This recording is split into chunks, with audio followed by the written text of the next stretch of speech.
Shaquille O'Neal learns the importance of humility in casual encounter with Janitor. Are you ready to witness a moment that completely changed how one of the world's biggest stars views success and humility? Today, you're going to discover how a chance encounter between Shaquille O'Neal and a humble janitor became one of the most profound lessons about what truly matters in life. This is a story about perspective, respect for all work, and how sometimes the greatest wisdom comes from the most unexpected sources. If this story opens your heart the way it should, please hit that like button right now, subscribe to our channel, and turn on notifications, because moments like this remind us that every person has value and every job has dignity. Now, let's witness this life-changing encounter that taught a superstar the real meaning of humility. It was nearly 11 p.m. on a Tuesday night when Shaquille O'Neal's black SUV pulled into the parking lot of his corporate headquarters in Atlanta. The building was dark except for the security lights and a few scattered office windows where cleaning crews were working their overnight shifts. Shaq had stopped by to retrieve some important documents for an early morning meeting, figuring the building would be empty and he could get in and out quickly. As one of the most successful athlete entrepreneurs in the world, Shaq was accustomed to buildings full of people eager to meet him, shake his hand, and take selfies. Tonight, he was looking forward to a few minutes of solitude, to gather his thoughts and prepare for the next day's crucial investor presentation. Using his key card to enter through the executive entrance, Shaq made his way through the dimly lit corridors toward his office on the 15th floor. The building felt different at night, quieter, more peaceful, almost sacred in its emptiness. His footsteps echoed through the marble-floored lobby as he headed toward the elevator bank. "Good evening, sir." The voice startled Shaq, coming from behind a maintenance cart he hadn't noticed in the shadows near the reception desk.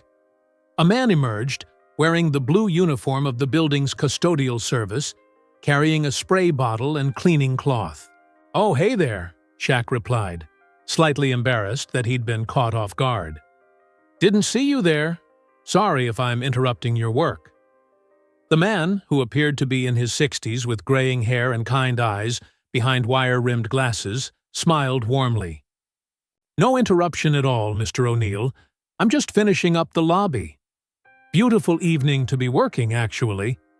Shaq paused, struck by something in the man's tone. Most people who encountered him late at night, especially service workers, seemed either starstruck or nervous. This man spoke with a calm confidence and genuine warmth that felt different. "Beautiful evening to be working?" Shaq repeated with a curious smile. "That's not something you hear every day. Most people complain about having to work nights." "Well," the man said, continuing to wipe down the reception counter with careful, methodical strokes, "I suppose it depends on how you look at it. I get to see the sunrise every morning when I finish my shift, the building is peaceful and quiet, and I have plenty of time to think while I work. There are worse ways to spend the evening." Shaq found himself intrigued by this perspective. "What's your name?" "James. James Washington. Been cleaning this building for about 12 years now." 12 years? That's a long time. You must know every corner of this place." "I do indeed," James replied with obvious pride. "I know which offices need extra attention, which executives like their spaces arranged just so, and which areas get the most traffic during the day. This building is like a second home to me." Something about James's demeanor and the way he spoke about his work with genuine respect caught Shaq's attention. He was accustomed to rushing through encounters with building staff, offering polite nods and quick hellos while focused on getting to wherever he needed to be, but something made him want to continue this conversation. "James, can I ask you something? Do you know who I am?" James smiled knowingly. Of course I do, Mr. O'Neal. You're Shaquille O'Neal, former Lakers and Heat player, successful businessman, television personality. Your office is on the 15th floor, southeast corner. You usually arrive around 9 a.m. and leave between 6 and 7 p.m., except on Tuesdays, when you sometimes come back late like tonight. Shaq was impressed by James's observational skills, but also slightly uncomfortable with being so predictable. You've been paying attention. It's part of my job to notice patterns, to understand how the building is used so I can clean it most effectively. But also, James paused in his cleaning and looked directly at Shaq. I've always been curious about the people who work here. Everyone has a story, everyone has something interesting about their life if you take the time to notice. What's my story then? Shaq asked, genuinely curious about this man's perspective. James considered the question carefully. From what I can observe, you're someone who's achieved incredible success, but still comes back to work late at night when something needs your personal attention. You drive yourself here instead of having a driver, you carry your own briefcase, and you just apologize to a janitor for interrupting his work. That tells me you haven't forgotten where you came from. The insight was surprisingly perceptive, and Shaq found himself re-evaluating his assumptions about the people who worked in his building. James, do you mind if I ask what you did before this job?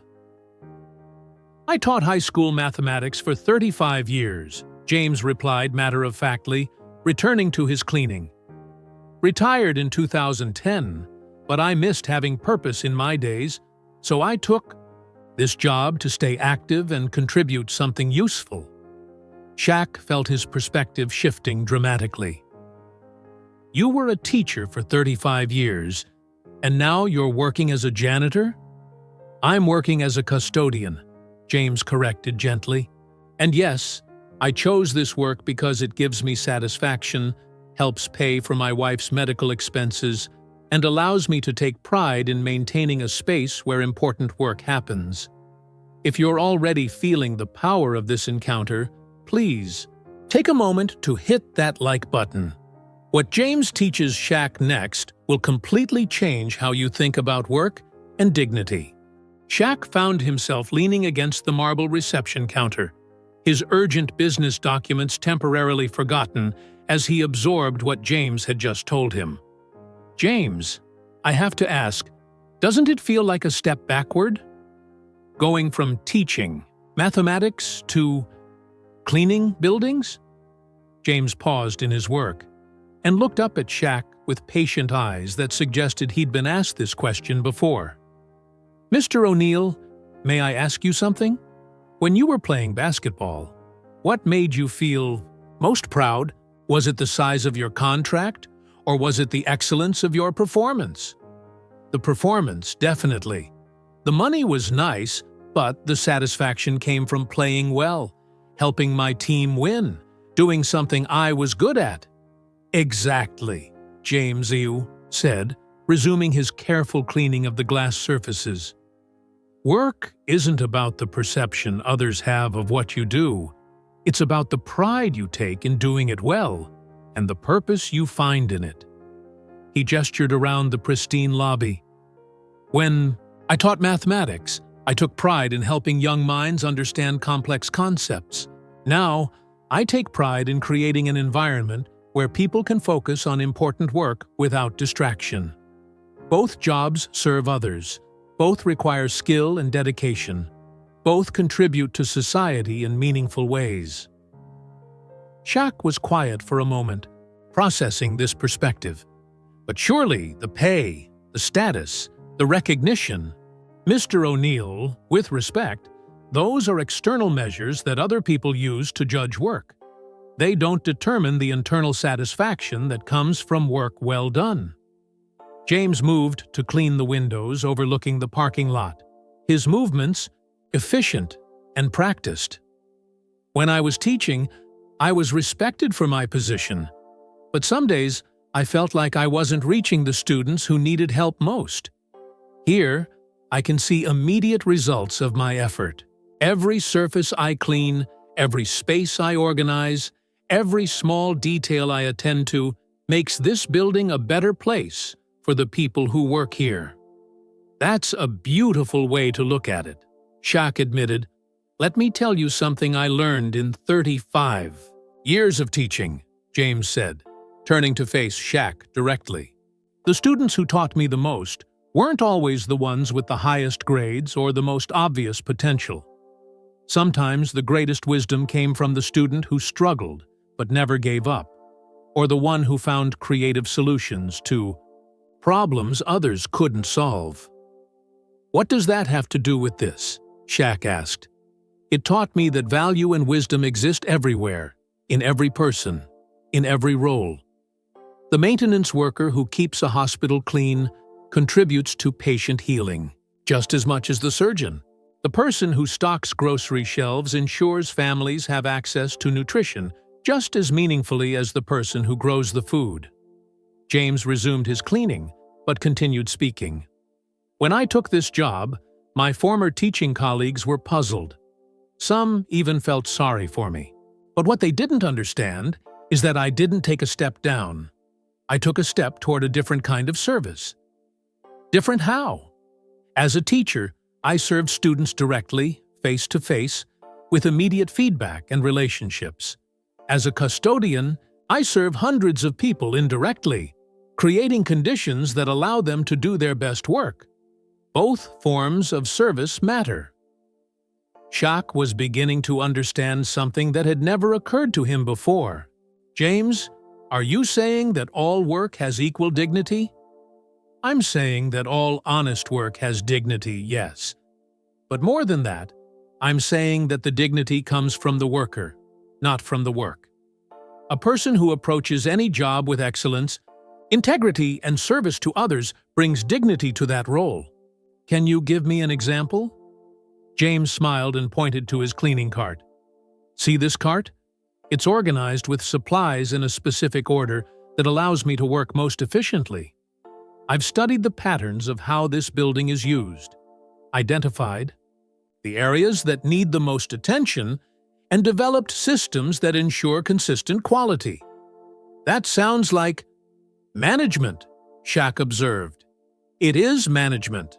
I manage resources, time, and processes to achieve optimal results. The fact that my tools are cleaning supplies instead of spreadsheets doesn't change the fundamental nature of the work. Shaq was starting to see his building and the people who worked in it through entirely different eyes.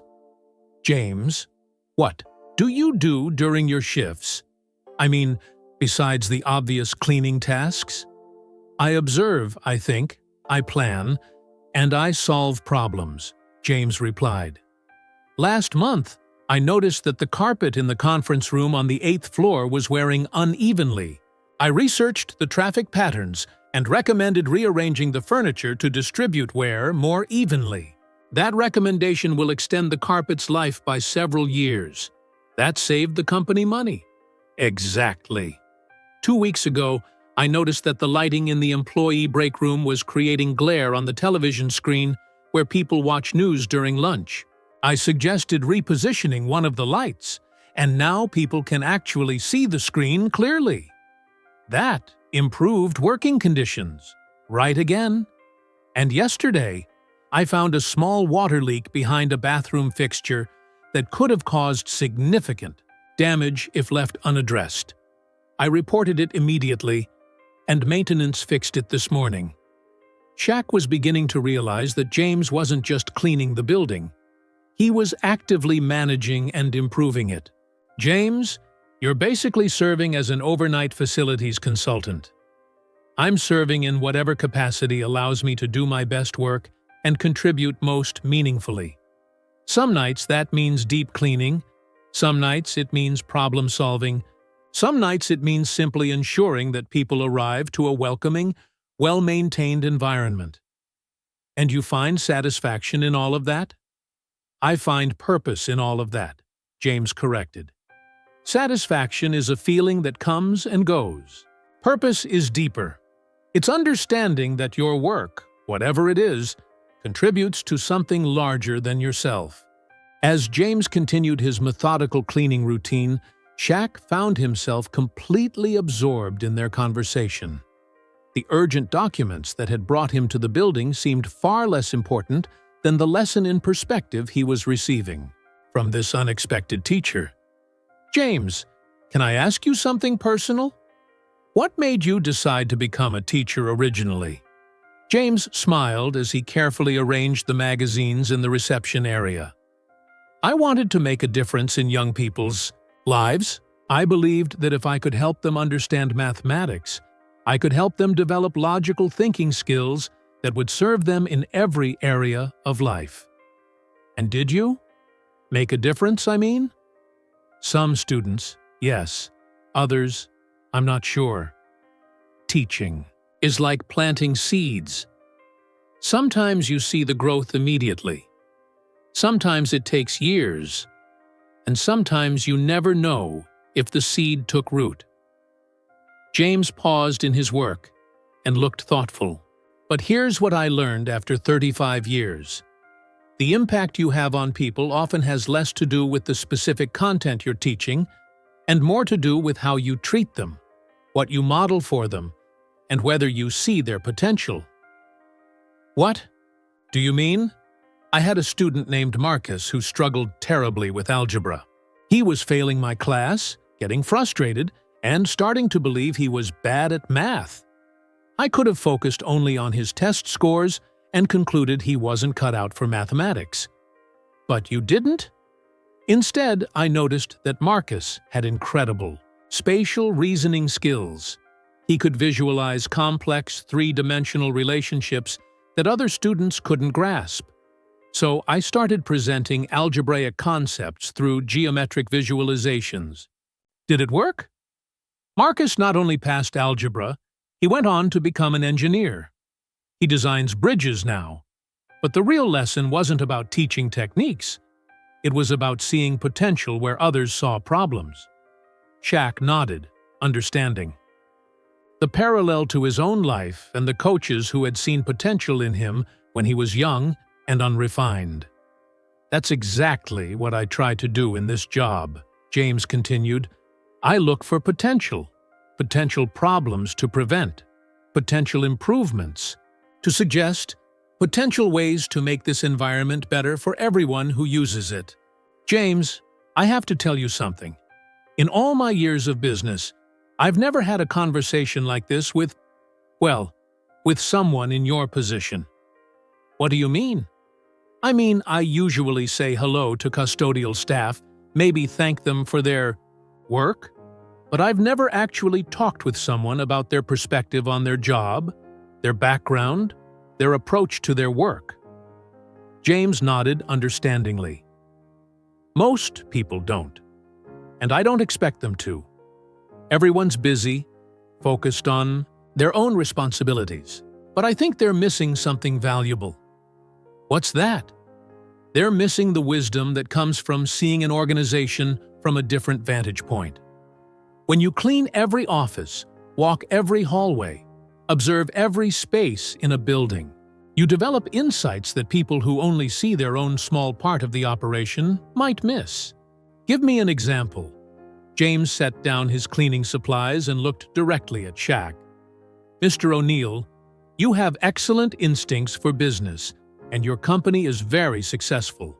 But there are some inefficiencies in how this building operates that cost money and reduce productivity." Shaq was intrigued. "Such as?" "The elevators. They're programmed to return to the ground floor when not in use, but most of your employees work on floors 10 through 15. During morning arrival and evening departure times, people wait longer for elevators because they have to travel from the ground floor. Reprogramming them to default to floor 12 would reduce average wait times significantly." Shaq realized he'd never noticed this, despite riding those elevators daily. The conference room on the 14th floor is scheduled for meetings that could easily happen in smaller spaces, while larger groups that really need that room have to squeeze into inadequate spaces. Better space allocation could improve meeting efficiency. How do you know about meeting schedules? I see the aftermath. I can tell from the room setup, the number of chairs used, the materials left behind, whether a space was appropriate for the meeting that occurred there. Shaq was beginning to understand that James had developed a comprehensive understanding of the building's operations through careful observation, and the coffee stations on each floor are placed in locations that create unnecessary foot traffic. Through work areas, moving them to positions near natural gathering spots would reduce interruptions while maintaining the social benefits of shared coffee areas. James, these are significant operational insights. Have you ever shared these observations with building management?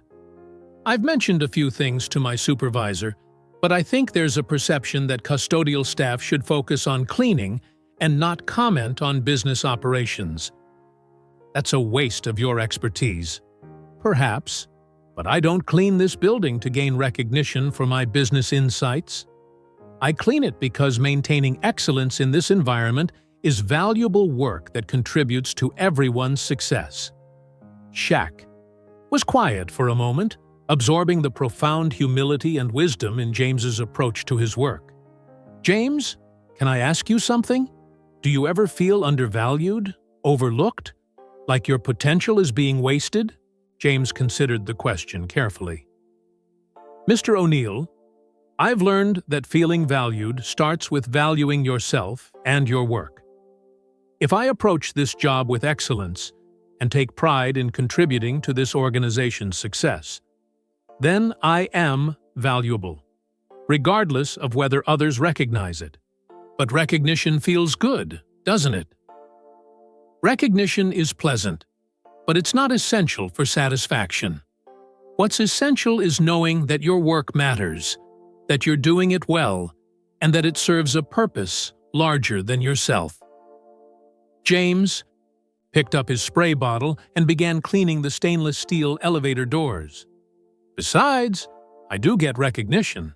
Maybe not in company meetings or performance reviews, but I get recognition every time someone comments on how clean and welcoming this building feels. I get recognition when people can focus on their work because their environment is well maintained. That's a beautiful perspective, James. It's a realistic perspective. Work is meaningful when you make it meaningful, not when others declare it meaningful for you. As their conversation continued, Shaq found himself questioning assumptions about success, value, and dignity that he'd held his entire adult life. James moved efficiently through his cleaning routine while sharing insights that were reshaping how Shaq viewed work and worth. James, I have to ask you something that might sound naive, Shaq said, following the custodian as he moved toward the elevator bank. How do you define success? James paused, considering the question while he cleaned the elevator buttons with careful attention to detail. Success is alignment between your values and your actions, between your capabilities and your contributions. It's not about external recognition or financial rewards, though those can be pleasant byproducts. Can you elaborate on that? Certainly. My values include service to others, excellence in whatever I undertake, continuous learning, and maintaining dignity regardless of circumstances. This job allows me to live those values fully. James pressed the elevator button, and they both stepped inside as he continued to clean the interior surfaces. I serve others by maintaining an environment that supports their work. I pursue excellence by constantly improving my methods and efficiency. I continue learning by observing, problem-solving, and understanding how organizations function. And I maintain dignity by approaching this work with pride and professionalism. So you consider yourself successful? Absolutely. Perhaps not in the way society typically measures success, but in the ways that matter most for personal fulfillment and contribution to others. The elevator reached the 15th floor, and James stepped out to clean the common areas while Shaq retrieved his documents from his office. When Shaq returned, James was carefully arranging the chairs in the informal meeting area near the elevator. James, watching you work, I'm struck by how much thought and care you put into every task.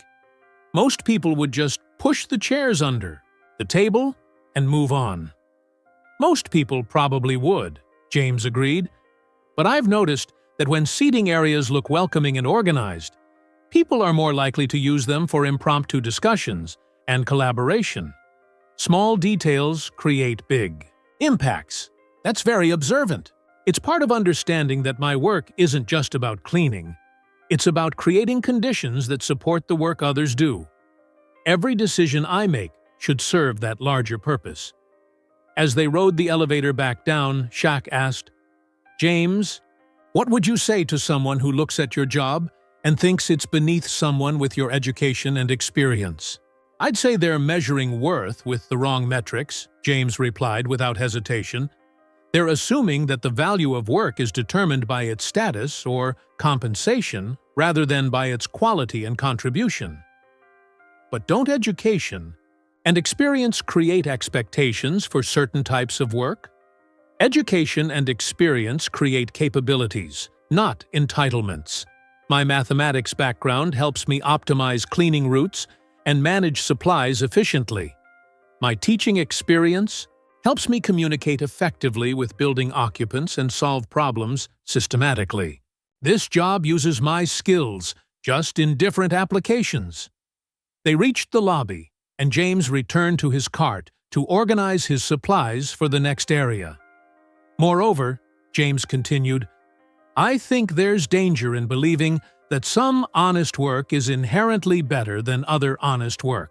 That attitude creates artificial hierarchies that diminish respect for essential services." "What do you mean?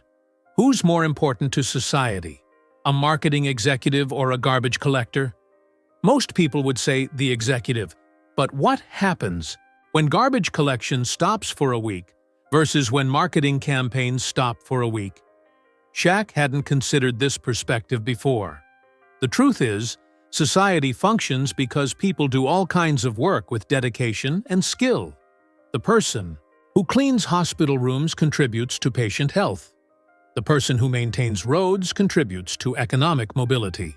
The person who stocks grocery shelves contributes to food security. So you're saying all work has equal value? I'm saying all necessary work has dignity.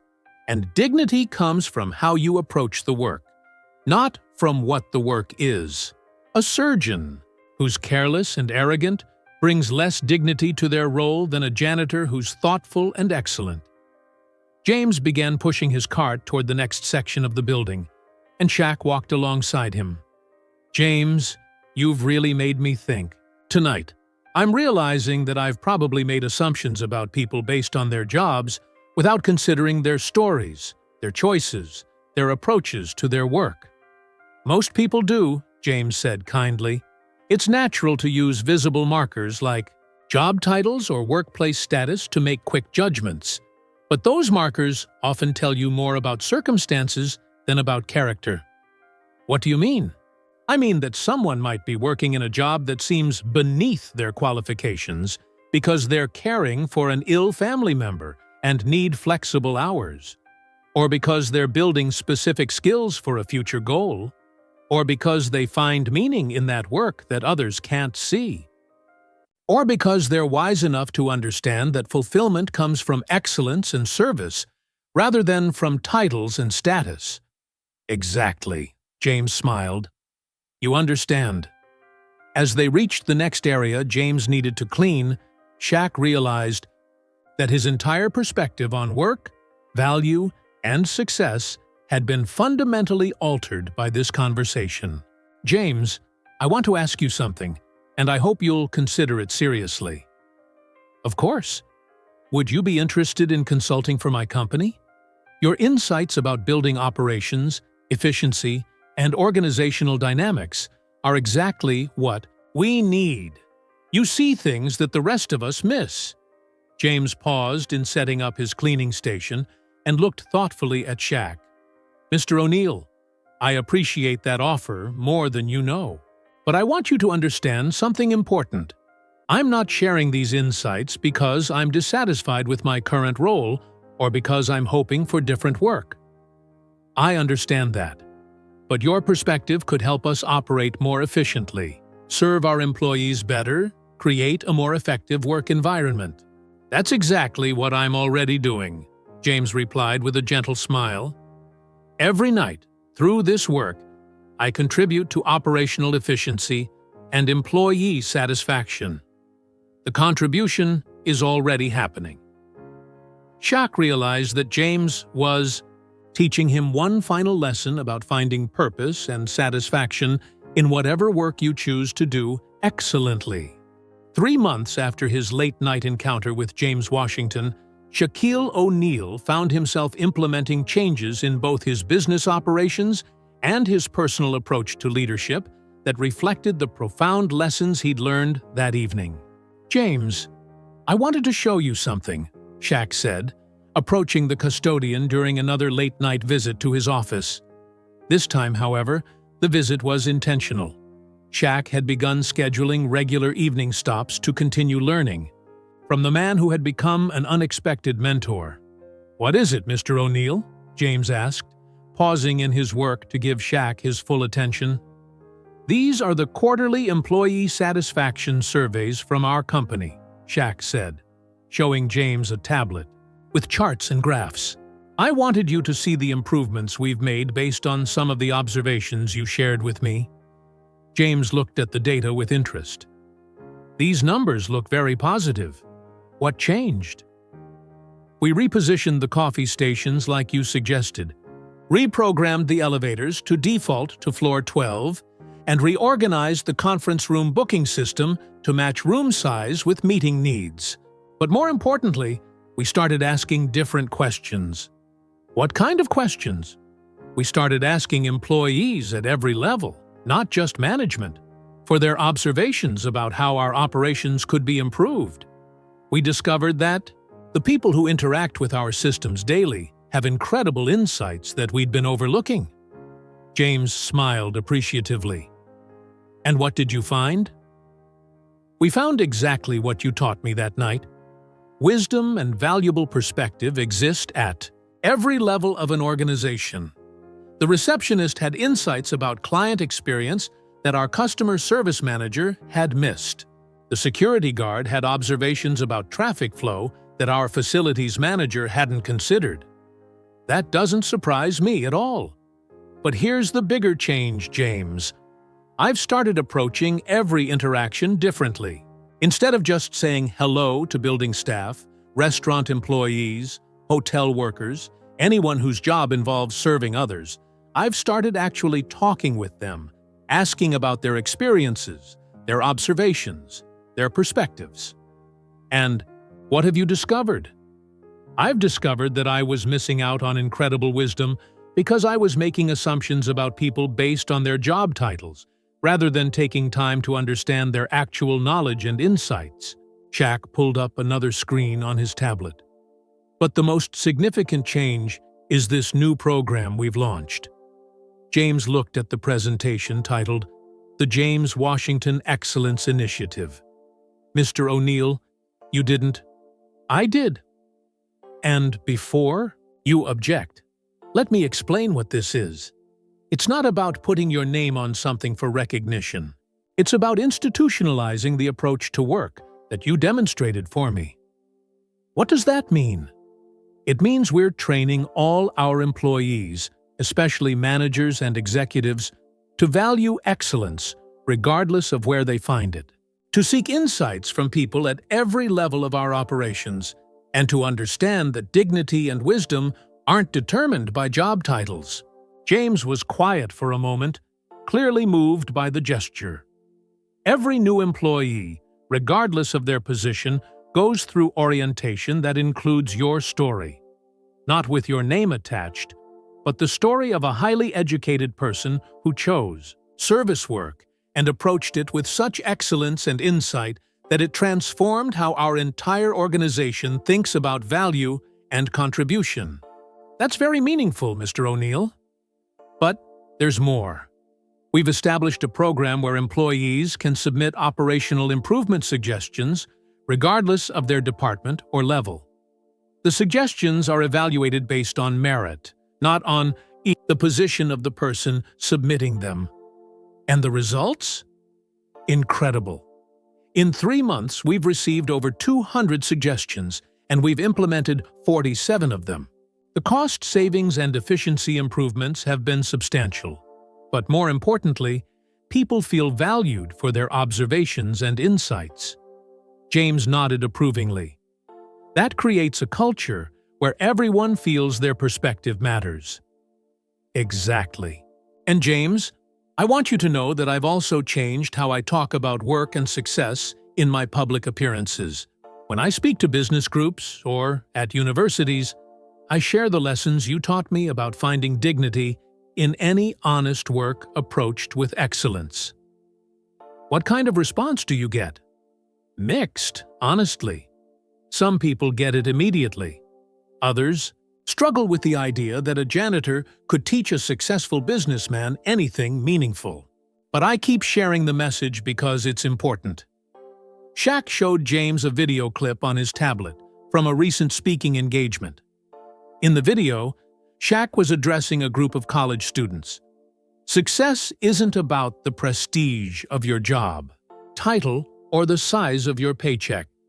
Success is about approaching whatever work you do with excellence, integrity, and service to others. Some of the wisest people I've met, some of the most successful people by the measures that actually matter, are people whose jobs society doesn't consider prestigious. The janitor in my building has taught me more about operational excellence, purposeful work, and finding satisfaction in service than any business school case study ever did.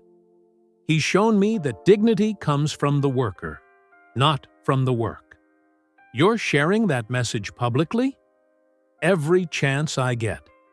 Because James, what you taught me that night wasn't just about appreciating custodial work or respecting service employees. You taught me that wisdom and value exist everywhere, and that my assumptions about people based on their jobs were preventing me from learning from incredible sources of knowledge and insight. As James resumed his cleaning routine, Shaq walked alongside him, continuing their conversation. "James, I have one more thing to show you." Shaq pulled out an envelope. "This is a letter from a young woman named Sarah, who heard me speak at her university about the lessons you taught me." He read from the letter. "Mr. O'Neill, I've been working part-time as a custodian to pay for college, and I was embarrassed about my job. After hearing your speech about finding dignity in all honest work, I started approaching my custodial work differently. I began noticing inefficiencies and suggesting improvements. My supervisor was so impressed that she recommended me for a facilities management internship. I'm no longer embarrassed by my work. I'm proud of the excellence I bring to it." James smiled warmly. "That's a beautiful example of how perspective shapes experience. There are dozens of letters like this, James. People who were feeling diminished by their work, people who were looking down on others because of their jobs, people who discovered that they'd been measuring value with the wrong metrics. That's very gratifying to hear. James, I want you to know that our conversation that night didn't just change how I think about work and value, it changed how I think about success, leadership, and what it means to live with purpose." "How so?"